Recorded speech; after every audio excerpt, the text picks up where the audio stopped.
Let's go back to the school. The shadows began killing the orcs and the students were in shock. They can't believe they survived death. They think the shadows are also enemies. As for the guardian, he grabbed both monsters at the same time and smashed them into the ground. That alone was literally enough to kill them. Meanwhile, the students still couldn't comprehend what was happening. They couldn't believe that these black monsters had saved them. Gina was still waiting for her brother to appear. She stepped forward to look for him, but the shadow stopped her and moved her behind him, then pointed his finger toward the door so she would understand that it wasn't over yet. There was still an orc outside. The scene shifts to inside the gate. Guys, the crack has reached the boss's room. The last seal has been broken and now he's able to come out into the human world. At this point, news arrived that there were 3 orcs helping the humans, but they were of a lower rank than them. This angered the boss because his team had failed to get rid of ordinary orcs. He grabbed his weapon and decided to take care of them himself. We returned to the Busan gate. The ants began their attack. The hunters were terrified and wanted to retreat out of fear of the ants. They think the ants might turn on them at any moment. Young-soo still hasn't made any decision, but he doesn't want to stop the raid. At the same time, he is just as scared as his followers. In the end, he decided to continue, because what matters most to him is the guild's reputation, and he doesn't want people to call them the Guild of Cowards. Suddenly, Beru appeared in front of him and he literally froze in fear. He didn't know what to do, then told him, "Let's go." Beru didn't move from his spot. He didn't like the commanding tone, so he repeated it in a gentler way.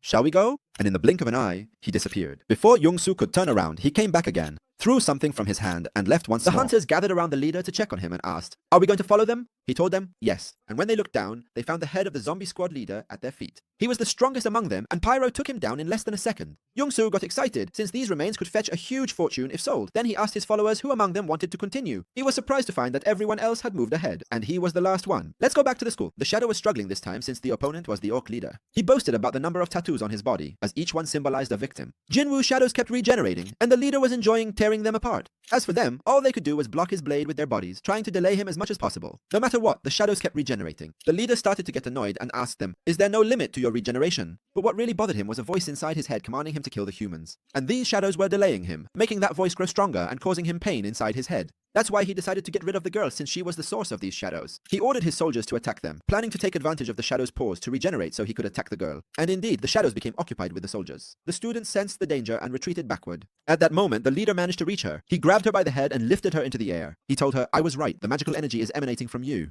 Then he squeezed her, trying to kill her. At that moment, Geno appears approaching. The leader sensed his power, and literally, out of sheer fear, he let go of Gina without realizing it. Guys, Geno is coming at a crazy speed. Gina's friend tried to check on her. As for the orc leader, he was no longer interested in them. All his focus was on the approaching thing. The closer it got, the more frightened he became, and he told his followers that something terrifying was coming. He ordered them all to get ready, and at that moment, Geno arrived. Gina was asking. Dust filled the room. Suddenly she felt a hand touch her head. It was Oba, her older brother. He told her, "Don't worry anymore." The leader froze in his place. He didn't dare say a word. He waited for his turn without moving. Geno stood up. A deadly aura emanated from him. The leader tried to introduce himself, but Geno raised his hand and said, "You, shut your mouth and wait. Your turn will come soon."